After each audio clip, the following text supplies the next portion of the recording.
세계적인 군사력 평가 기관인 글로벌 파이어파워 GFP는 매년 북한의 정규군 병력을 약 120만 명에서 130만 명으로 집계하여 세계 4위라고 발표합니다.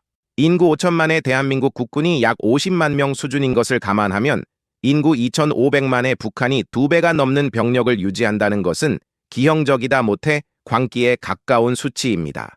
역사적으로 스파르타나 프로이센 같은 군국주의 국가들도 전체 인구의 5% 이상을 상비군으로 유지하는 것은 불가능에 가까웠습니다. 그렇다면 북한은 어떻게 이 숫자를 유지할까요? 바로 전 세계에서 유례를 찾아볼 수 없는 살인적인 복무기간 때문입니다.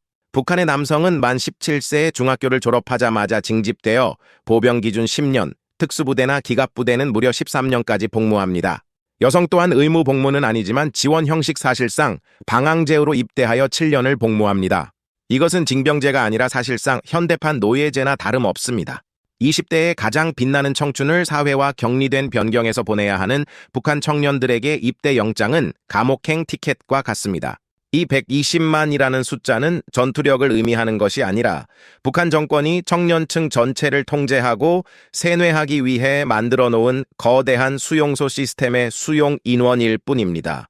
김정은 정권은 이 방대한 병력을 유지하기 위해 국가 예산의 2030%를 국방비에 쏟아부으면서도 정작 병사들에게 지급해야 할 월급이나 피복비는 거의 지출하지 않습니다. 병사들은 10년 동안 휴가를 거의 나오지 못하며 가족과의 연락도 차단된 채 철저히 고립됩니다. 더욱 충격적인 것은 이 병력의 질적 저하입니다. 과거 냉전시대 북한군은 강인한 체력과 투철한 사상으로 무장된 적수였지만 지금의 120만 대군은 그저 머릿수만 채우는 허수아비에 불과합니다. 부대에 편제만 있을 뿐 실제 정원이 꽉 찬 부대는 평양방어사령부나 전방 일부 부대를 제외하면 거의 없습니다. 서류상으로는 한 개 소대가 30명이지만 실제 점호 시간에 나와 있는 인원은 15명도 안 되는 유령 부대가 허다합니다. 나머지는 어디 갔을까요? 식량을 구하러 민가로 도망쳤거나 뇌물을 주고 집으로 돌아갔거나 영양실조로 병동에 누워 있습니다. 세계 4위라는 숫자는 김정은이 서방 세계를 향해 으르렁거릴 때 쓰는 허세용 가면일 뿐 그 가면 뒤에는 변경이 아닌 수용소에 갇힌 굶주린 청춘들의 한숨만이 가득합니다. 군대의 전투력은 무기체계뿐만 아니라 병사 개개인의 신체 능력에서 나옵니다. 무거운 군장을 메고 산악지형을 뛰어다녀야 하는 한반도 전장 환경에서는 더욱 그렇습니다. 그런데 현재 북한군의 신체 조건은 처참하다 못해 생물학적 재앙 수준입니다. 지금 북한군에 입대하는 10대 후반 20대 초반의 병사들은 1990년대 중반 대기 근고난의 행군 시기에 태어나거나 유년기를 보낸 세대, 이른바 장마당 세대입니다.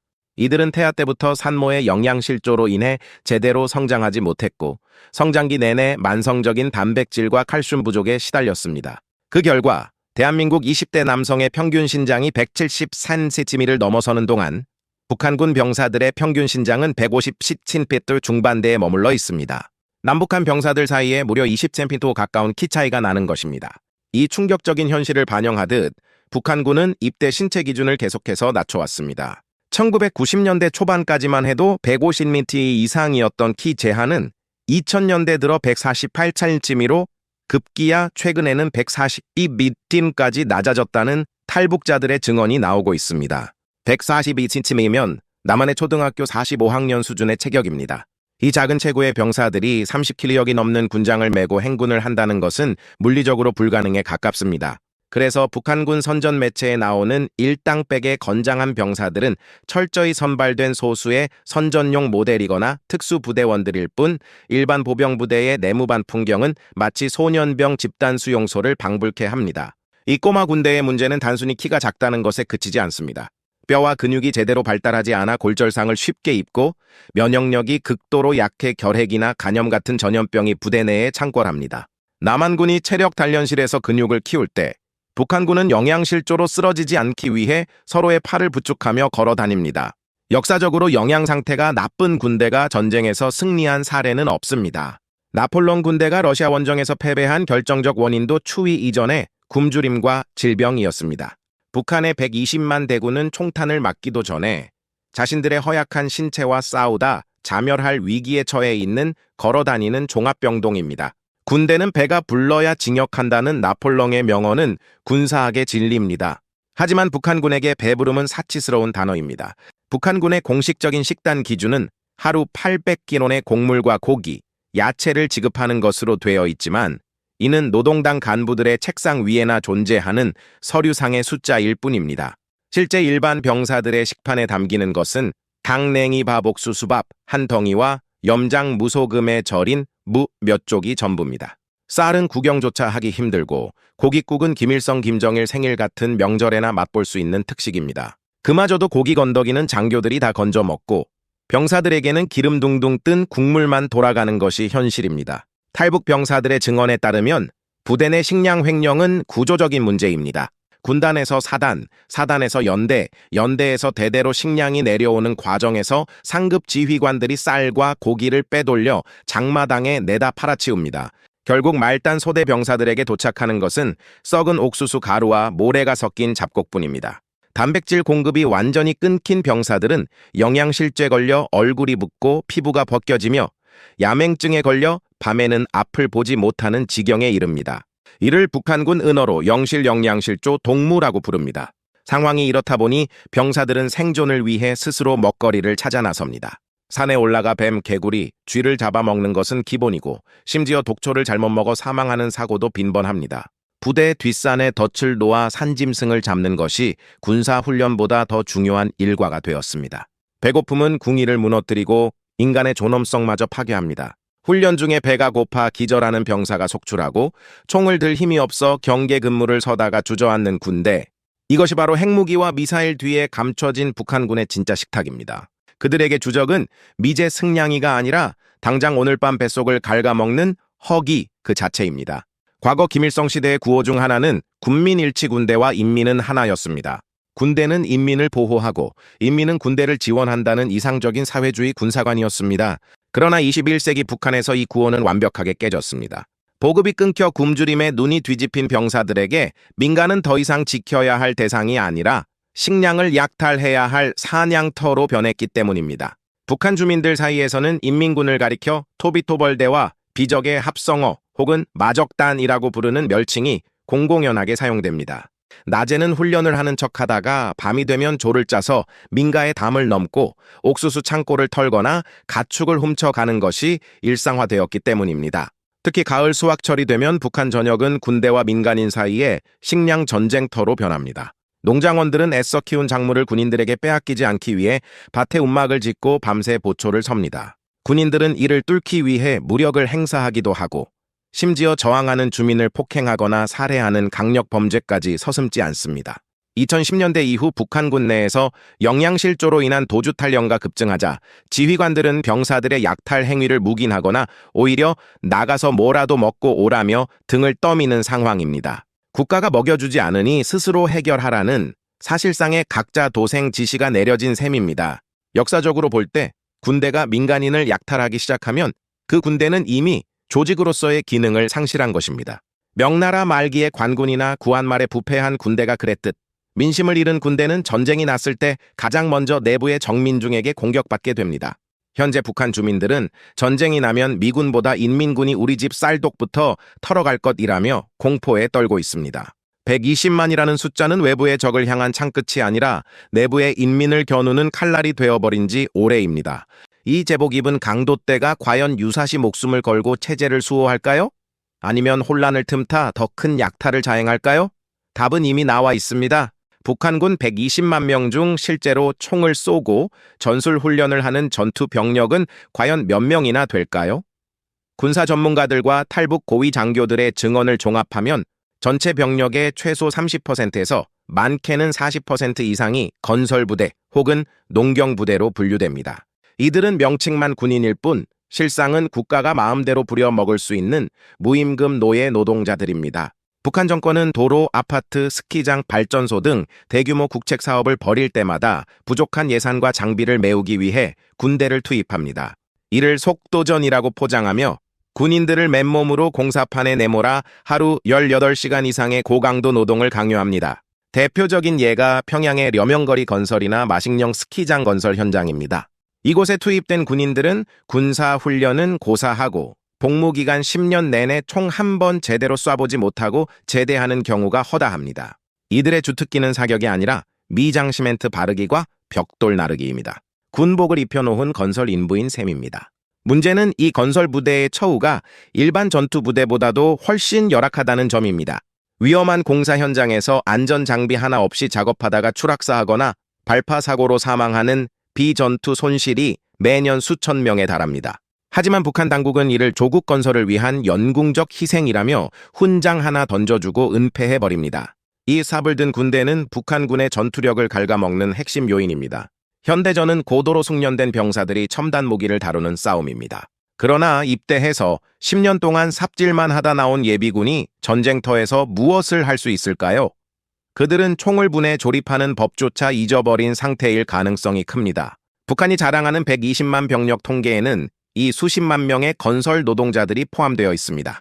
이는 서류상에 부풀려진 숫자일 뿐, 실제 전장에서 적과 싸울 수 있는 유효 전력은 그 절반에도 미치지 못한다는 것이 냉정한 평가입니다. 북한군은 군대라기보다 국방색 작업복을 입은 거대한 건설 회사에 더 가깝습니다.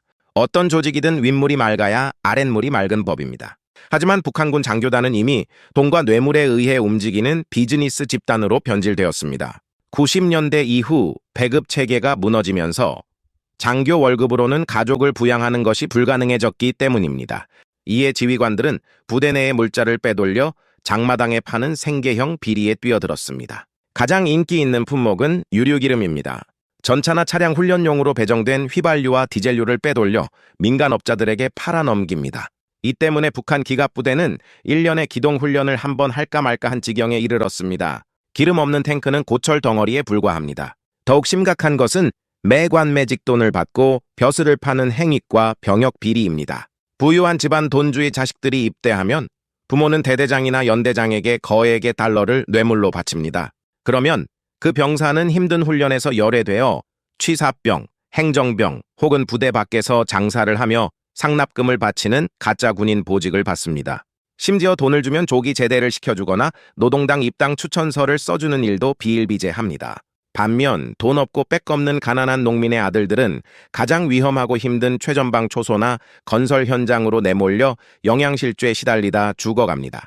이러한 부패 구조는 군대의 생명인 지휘체계를 완전히 붕괴시켰습니다. 병사들은 지휘관을 도둑놈으로 여기며 존경하지 않고 지휘관은 병사들을 돈벌이 수단이나 노예로 착취합니다. 유사시 명령이 하달되었을 때 과연 이 부패한 장교들이 목숨을 걸고 부대를 지휘할까요? 아니면 챙겨둔 달러 뭉치를 들고 가장 먼저 도망칠까요? 역사적으로 부패한 군대가 승리한 적은 단 한 번도 없습니다. 청일전쟁 당시 청나라 군대가 한포에 넣을 화약 대신 콩을 채워 넣었다가 패배했던 것처럼 북한군은 지금 탱크에 넣을 기름 대신 장부 조작 서류만 채워 넣고 있는 실정입니다. 120만 대군은 이미 안에서부터 썩어 들어가고 있는 거대한 고목과도 같습니다. 북한군의 장비 수준을 한마디로 정의하면 살아있는 군사박물관입니다. 열병식장에서는 번쩍이는 신형 무기들이 등장하지만 실제 전방부대와 예비 물자로 비축된 무기들의 태반은 1950년대에서 70년대에 생산된 구소련제 유물들입니다. 공군의 주력기는 육전 2보 전쟁 때 쓰던 미그-15, 미그-17, 그리고 월남전 때 활약한 미그-21입니다. 현대 공중전에서는 레이더에 잡히기도 전에 격추당할 날아다니는 관이나 다름없습니다. 조종사들의 연간 비행 훈련 시간은 유류 부족으로 인해 천저 20시간에 불과합니다. 참고로 한국 공군은 연간 150시간 이상입니다. 이륙조차 버거운 고물 비행기에 감각을 잃은 조종사가 탑승해 전쟁을 치른다는 것은 자살 행위와 같습니다. 지상군 역시 마찬가지입니다. 북한이 자랑하는 4,000대의 전차 중 상당수는 T-34나 T-54, T-55 같은 2차 대전 혹은 냉전 초기의 유산들입니다. 이 전차들은 현대의 대전차 미사일 한 발이면 고철이 됩니다. 더 심각한 것은 부품 돌려막기 캐니벌리제이션입니다. 경제 제재로 인해 부품 수입이 막히자 고장난 전차를 수리하기 위해 멀쩡한 다른 전차의 부품을 뜯어내 끼우는 일이 일상화되었습니다. 서류상으로는 100대가 가동 가능하다고 되어 있어도 실제 시동이 걸리고 포가 나가는 전차는 30대도 안 되는 부대들이 수두룩합니다. 통신 장비의 낙후성은 더욱 치명적입니다. 현대전은 네트워크 중심전 NCW입니다. 실시간으로 위성 정보를 공유하고 정밀 타격하는 시대에 북한군은 여전히 유선 전화기와 깃발 신호, 그리고 도청에 취약한 아날로그 무정기를 사용합니다. 명령 하나가 하달되는데 몇 시간이 걸리고 그마저도 중간에 끊기기 일쑤입니다. 북한 지휘부는 이를 전자전 공격을 받지 않는 아날로그의 강점이라고 억지 선전하지만 눈을 가리고 귀를 막은 채 싸우는 것과 다를 바 없습니다. 결국 북한군은 박물관에 있어야 할 녹슨 칼을 들고 레이저 총을 든 상대와 싸우려 하는 꼴입니다. 북한 수뇌부도 자신들의 재래식 전력이 종이 호랑이라는 사실을 누구보다 잘 알고 있습니다. 그래서 그들이 선택한 생존 전략은 비대칭 전력 Asymmetric Warfare입니다.